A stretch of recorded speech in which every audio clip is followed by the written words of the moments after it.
میری جڑواں گونگی بہن کو ابا نیند کی گولی کھلاتا اور کہتا کہ یہ ہماری قسمت بدل دے گی۔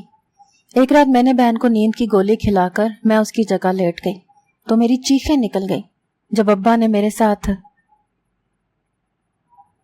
میری بہن آج پھر سے گمسم تھی۔ میں نے اپنی جڑواں بہن زیب کی آنکھوں کی طرف دیکھا، وہ فوراً سے نظریں چرا گئی۔ میں نے کہا، کیا بات ہے زیب، بتاتی کیوں نہیں ہو مجھے؟ کیا ابا نے تم سے کچھ کہا ہے؟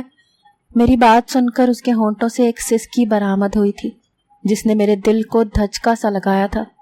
کافی دن سے مجھے کسی گڑبڑ کا احساس ہو رہا تھا کیونکہ میں زیب کو دی جانے والی تکلیف کو خود پر محسوس کرتی تھی۔ میں سوچ چکی تھی کہ آج مجھے کیا کرنا ہے، اسی لیے میں نے اپنے کپڑے زیب کو پہنائے اور اسے دودھ میں نیند کی گولی ڈال کر پلا دی اور خود اس کا لباس پہن کر اس کی جگہ پر لیٹ گئی۔ کچھ دیر بعد ہی ابا کمرے میں آئے اور زیب کو مجھے سمجھ کر ایک رومال سنگھایا اور زیب سمجھ کر مجھے گود میں بھر کر اپنے کمرے میں لٹا دیا۔ اور اس کے بعد میرے باپ نے جو کچھ میرے ساتھ کیا، توبہ توبہ۔ میں اور میری جڑواں بہن زیب ہم شکل تھیں۔ کوئی پہلی نظر میں ہمیں دیکھتا تو پہچان نہیں سکتا تھا کہ میں کون ہوں اور زیب کون ہے۔ بس ہم دونوں میں ایک فرق تھا، وہ یہ کہ زیب بول نہیں سکتی تھی، لیکن چونکہ میں اس کی جڑواں بہن تھی اسی لیے اس کے ہر اشارے کو سمجھتی تھی۔ یوں سمجھ لیجئے کہ وہ اپنے جذبات کا اظہار میری زبان سے کرتی تھی۔ وہ اداس ہوتی تو اسے مجھے یہ بتانے کی ضرورت نہیں پڑتی تھی کہ وہ اداس ہے، کیونکہ میں اس کی آنکھوں کی زبان سمجھتی تھی۔ اس کا ہر انداز مجھے یہ بتا دیتا تھا کہ اس کے دل میں کیا ہے۔ ہم دونوں بہنوں کا رشتہ بہت عجیب تھا۔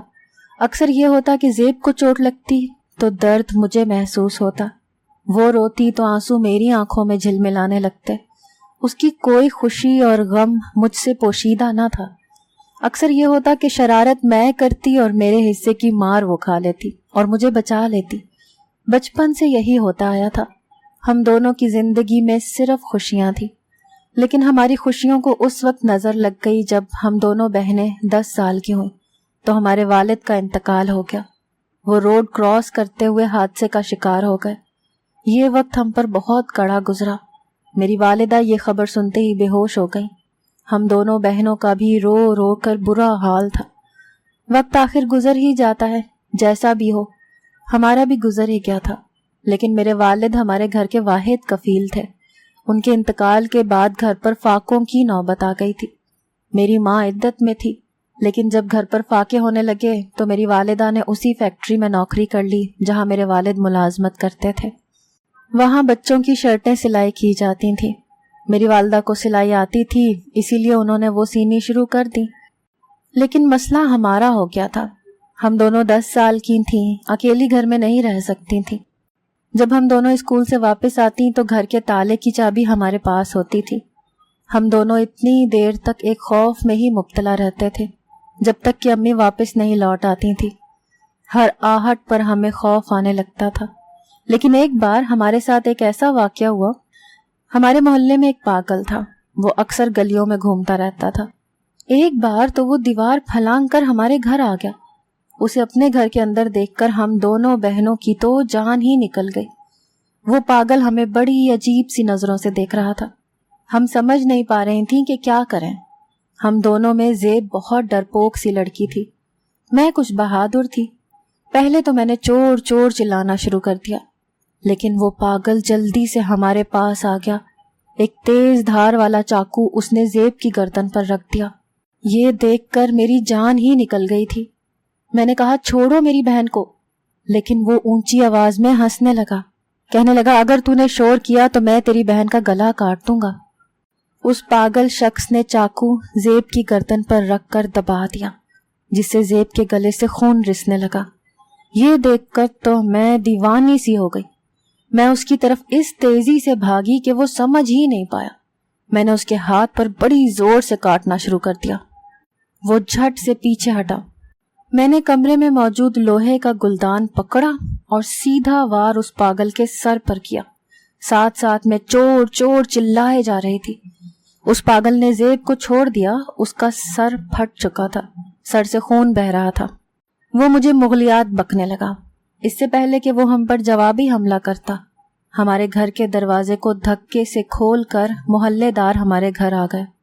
اور ہمیں اس پاگل سے بچایا۔ میری والدہ جب گھر واپس آئیں تو ہم دونوں کو گلے لگائے بہت روئیں۔ محلے کی عورتوں نے میری والدہ کو دوسری شادی کرنے کا مشورہ دیا۔ کہنے لگی آج تو یہ بچیاں بچ گئیں، لیکن کبھی بھی ان کے ساتھ کوئی بھی حادثہ پیش آ سکتا ہے۔ میری والدہ ہم دونوں کے لیے بے حد پریشان رہنے لگی تھیں۔ اس لیے جس فیکٹری میں وہ کام کرتی تھیں اسی فیکٹری میں کام کرنے والے ایک ورکر سے شادی کر لی۔ شادی کے بعد ہمارا سوتیلا باپ بھی ہمارے گھر پر رہنے لگا، کیونکہ اس کا آگے پیچھے کوئی نہ تھا۔ وہ اسی فیکٹری میں کام کرتا تھا اور وہیں رہتا تھا۔ میری والدہ سے شادی اس لیے کرنے کو تیار ہو گیا کہ اسے ایک گھر مل جائے گا، اور میری والدہ کو بھی ایک سہارے کی تلاش تھی۔ ہمارا دوسرا باپ پہلے ہی دن ہم سے گھلنے ملنے کی کوشش کرنے لگا۔ ہم سے بڑے پیار سے بات کرتا، زیب بیٹی، مہر بیٹی کہہ کر پکارتا، ہم سے یوں پیار کرتا جیسے ہم دونوں اس کی سگی بیٹیاں ہوں۔ میری والدہ اس بات سے کچھ پرسکون ہو گئی تھی۔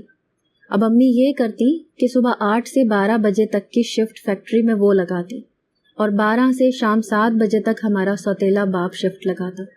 اسی لیے تنخواہ بھی زیادہ ہو چکی تھی، ہمارے گھر میں بہت سی سہولیات آنے لگی تھیں۔ یوں ہی وقت گزرنے لگا۔ ہم دونوں بہنوں نے 12 جماعتیں پاس کر لیں۔ انہی دنوں میری والدہ بیمار رہنے لگی۔ انہوں نے کام پر جانا بھی چھوڑ دیا تھا۔ امی کی کوشش تھی کہ ہم دونوں بہنوں کی شادیاں کرتے، لیکن مسئلہ یہ تھا کہ زیب بہت خوبصورت ہوتے ہوئے بھی اس لیے ٹھکرائی جاتی کیونکہ وہ گونگی تھی، اور زیب کے لیے آنے والا رشتہ جب اس کے بجائے مجھے پسند کر جاتا تو میں صاف انکار کر دیتی کہ جو لوگ زیب کو ریجیکٹ کریں گے انہیں میں بھی پسند نہیں کروں گی۔ میری والدہ ہم دونوں کی وجہ سے بے حد پریشان رہنے لگی تھی۔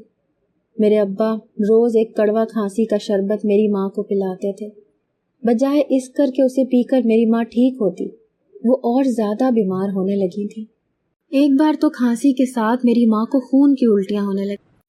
تبھی ہم لوگ اپنی والدہ کو ہاسپٹل لے گئے، لیکن شاید ہمیں بہت دیر ہو گئی تھی۔ میری والدہ بھی ہمیں چھوڑ کر جا چکی تھی۔ اب ہم اپنے سوتیلے باپ کے ساتھ ہی رہتے تھے۔ میری بہن نے امی کا بہت غم لیا تھا۔ میں نے ہی اس کڑے وقت میں اسے سنبھالا تھا۔ وہ بہت جلد حوصلہ ہار جاتی تھی، مجھ سے اشارے میں کہتی، مہر تم بہت بہادر ہو، مجھے لگتا ہے میری طاقت بھی تم میں ہی ہے۔ میں اس کی بات پر مسکرا دیتی۔ ہماری والدہ کے انتقال کے بعد سے ہی میرے سوتیلے باپ کا رویہ ہم سے بدلنے لگا تھا۔ میں کچھ تیز ترار قسم کی تھی، اسی لیے وہ مجھ سے کچھ گھبراتا تھا۔ زیب ایک تو بول نہیں سکتی تھی اور دوسرا ڈرپوک بھی بہت تھی، اسی لیے سہ جاتی تھی۔ ایک بار میرا باپ گھر آیا تو اس کے چند دوست بھی اس کے ساتھ تھے۔ ہم دونوں بہنیں ایک ہی کمرے میں بند ہو گئے کہ ابا کے دوست جائیں تو ہم بھی باہر آئیں، لیکن ابا کے دوست آدھی رات کو واپس گئے۔ پہلے تو میں چپ رہی، لیکن اس کے بعد تو جیسے یہ سلسلہ ہی چل نکلا تھا۔ ایک بار تو میں نے ابا کا بالکل بھی لحاظ نہیں کیا اور کہا کہ یہ ہمارا گھر ہے، اسی لیے یہاں کسی غیر مرد کو لانے کی ضرورت نہیں ہے۔ اگر آپ کو یہی سب محفلیں سجانی ہیں تو آپ بھی ہمارے گھر سے جا سکتے ہیں۔ میری بات سن کر ابا کچھ دیر تو مجھے دیکھتے رہے، پھر کہنے لگے، تم بے فکر رہو، آئندہ کسی کو نہیں لاؤں گا۔ اس کے بعد مجھے رات کو یہ لگتا کہ سوئے ہوئے میرے نتنوں سے ایک بو ٹکراتی ہے اور میں گہری نیند سو جاتی ہوں۔ جب صبح اٹھتی تو میرا پورا وجود درد سے چور ہوتا۔ جب میں زیب کی طرف دیکھتی تو وہ رو رہی ہوتی تھی۔ میں اس سے رونے کی وجہ پوچھتی تو وہ اشارے سے ٹال جاتی، لیکن وہ بھی اس قدر بے حال ہوتی کہ چل بھی نہیں پاتی۔ نہ جانے اسے ہوا کیا تھا۔ ایک دن میرا ابا گھر آیا تو کہنے لگا، زیب بڑی قسمت والی ہے، یہ ہمارے نصیب بدل دے گی۔ مجھے ابا کی یہ بات بالکل بھی سمجھ نہیں آتی تھی۔ وہ ہر وقت زیب کے ارد گرد منڈلاتا رہتا تھا۔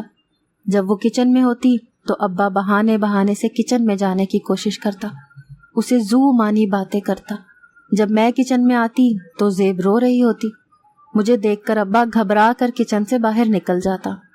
زیب فوراً سے اپنے دوپٹے سے آنسو پونچھنے لگتی۔ مجھے یہ بات سمجھ نہیں آتی تھی کہ مجھے رات کو اتنی گہری نیند کیوں آتی ہے، اور جب میں صبح اٹھتی تو زیب کی حالت بہت بگڑی ہوئی ہوتی تھی۔ ایک بار زیب کا ایک بہت اچھا رشتہ آیا۔ وہ لڑکا بھی گونگا تھا، اس کی فیملی بھی بہت اچھی تھی۔ انہیں کسی بات پر کوئی اعتراض نہ تھا، لیکن زیب بے حد پریشان تھی اور ابا کا بھی منہ سوجا ہوا تھا۔ وہ اس رشتے کے حق میں نہیں تھا، لیکن میں نے ہاں کر دی۔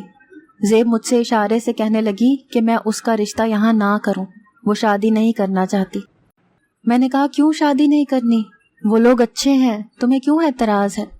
وہ مجھے بڑی بے بسی سے دیکھنے لگی، آنسو اس کی آنکھوں سے بہنے لگے۔ میرا دل دھک سے رہ گیا، مجھے لگا کچھ گڑبڑ ضرور ہے۔ اس رات میں نے اپنی ناک میں روئی ڈال لی تھی، کیونکہ مجھے اس بو کے بعد ہی گہری نیند آتی تھی۔ رات کو میں نے زیب سے کہا کہ وہ میرا جوڑا پہن کر سوئے اور میں اس کا جوڑا پہن کر سوؤں گی۔ زیب مجھ سے وجہ پوچھنے لگی۔ میں نے ایسی ضد کی کہ وہ میری بات مان گئی۔ میں نے رات کو زیب کو دودھ میں نیند کی گولی گھول کر پلا دی۔ میں سچ جاننا چاہتی تھی، جو میں زیب کی آنکھوں میں دیکھ چکی تھی اس نے تو میری دل کی دنیا کو بے چین سا کر دیا تھا۔ میری بہن کسی کرب اور اذیت میں تھی، وہی ہوا جس کا مجھے شک تھا۔ ہم دونوں کی شکلیں ملتی تھیں، اسی لیے ابا مجھے زیب سمجھ کر اپنے کمرے میں اٹھا کر لے گیا۔ میرے ہوش اس وقت اڑے جب اس کے کمرے میں ایک ہٹا کٹا مرد داخل ہوا اور ابا کو ایک اچھی خاصی رقم دی اور کمرہ بند کر لیا۔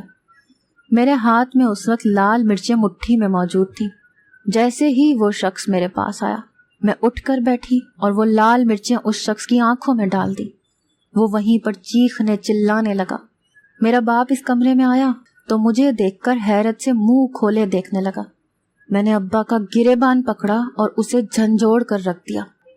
ایسا ہنگامہ مچایا کہ محلے کے ساتھ ساتھ پولیس بھی پہنچ گئی اور ابا اور اس کے آوارہ دوست کو بھی ساتھ لے گئی۔